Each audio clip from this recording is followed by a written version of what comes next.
Hello दोस्तों, आज हम वह कहानी सुनेंगे जिसे सिंहासन बत्तीसी की पांचवी पुतली लीलावती ने राजा भोज को सुनाया था।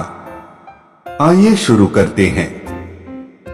पांचवें दिन राजा भोज सिंहासन पर बैठने की तैयारी कर ही रहे थे कि पांचवी पुतली लीलावती ने उन्हें रोक दिया। लीलावती बोली, राजन, क्या आप विक्रमादित्य की तरह दानवीर और शूरवीर हैं? अगर हाँ, तब ही इस सिंहासन पर बैठने के अधिकारी होंगे। मैं आपको कथा सुनाती हूँ परम दानवीर विक्रमादित्य की। एक दिन विक्रमादित्य दरबार में राजकाज निपटा रहे थे, तभी एक विद्वान ब्राह्मण दरबार में आकर उनसे मिला। उसने कहा कि अगर वे तुला लग्न में अपने लिए कोई महल बनवाएं तो राज्य की जनता खुशहाल हो जाएगी और उनकी भी कीर्ति चारों तरफ फैल जाएगी। विक्रम को उसकी बात जंच गई और उन्होंने एक बड़े ही भव्य महल का निर्माण करवाया। कारीगरों ने उसे राजा के निर्देश पर सोने चांदी, हीरे जवाहरात और मणिमोतियों से पूरी तरह सजा दिया। महल जब बनकर तैयार हुआ तो उसकी भव्यता देखते बनती थी। विक्रम अपने सगे संबंधियों तथा नौकर चाकरों के साथ उसे देखने गए। उनके साथ वह विद्वान ब्राह्मण भी था। विक्रम मंत्रमुग्ध हुए, साथ ही वह ब्राह्मण मुंह खोले देखता रह गया। बिना सोचे उसके मुंह से निकला, काश इस महल का मालिक मैं होता। राजा विक्रमादित्य ने यह सुनते ही झट वह भव्य महल उसे दान में दे दिया। ब्राह्मण के तो मानो पाँव भी जमीन पर नहीं पड़ रहे थे। वह भागता हुआ अपनी पत्नी को यह समाचार सुनाने पहुंचा। इधर ब्राह्मणी उसे खाली हाथ आते देख कुछ बोलती उससे पहले ही उसने उसे हीरे जवाहरात और मणिमुक्ताओं से जड़े हुए महल को दान में प्राप्त करने की बात बता दी। ब्राह्मण की पत्नी की तो खुशी की सीमा न रही।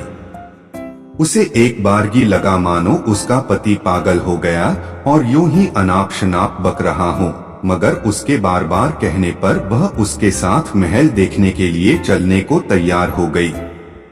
महल की शोभा देखकर उसकी आंखें खुली रह गईं। महल का कोना कोना देखते देखते कब शाम हो गई उन्हें पता ही नहीं चला। थकेमांदे वे एक शयन कक्ष में जाकर निढाल हो गए। अर्धरात्रि में उनकी आंखें किसी आवाज से खुल गई। सारे महल में महक फैली थी और सारा महल प्रकाशमान था। उन्होंने ध्यान से सुना तो लक्ष्मी बोल रही थी। वह कह रही थी कि उनके भाग्य से वह यहाँ आई है और उनकी कोई भी इच्छा पूरी करने को तैयार है। ब्राह्मण दंपति का डर के मारे बुरा हाल हो गया। ब्राह्मणी तो बेहोश ही हो गई। लक्ष्मी ने 3 बार अपनी बात दोहराई, लेकिन ब्राह्मण ने कुछ नहीं मांगा तो क्रुद्ध होकर चली गई। उसके जाते ही प्रकाश तथा महक दोनों गायब। काफी देर बाद ब्राह्मणी को होश आया तो उसने कहा, यह महल जरूर भूथा है, इसलिए दान में मिला।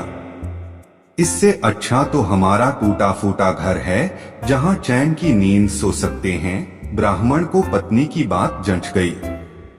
सहमे समय बाकी रात काटकर तड़के ही उन्होंने अपना सामान समेटा और पुरानी कुटिया को लौट आए।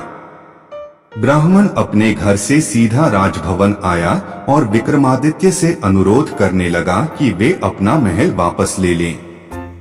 पर दान दी गई वस्तु को वे कैसे ग्रहण कर लेते? काफी सोचने के बाद उन्होंने महल का उचित मूल्य लगाकर उसे खरीद लिया। ब्राह्मण खुशी खुशी अपने घर लौट गया। ब्राह्मण से महल खरीदने के बाद राजा विक्रमादित्य उसमें आकर रहने लगे। वहीं अब दरबार भी लगता था।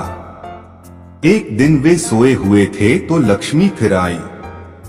जब लक्ष्मी ने उनसे कुछ भी मांगने को कहा तो वे बोले, आपकी कृपा से मेरे पास सब कुछ है। फिर भी आप अगर देना ही चाहती हैं तो मेरे पूरे राज्य में धन की वर्षा कर दें और मेरी प्रजा को किसी चीज की कमी न रहने दें।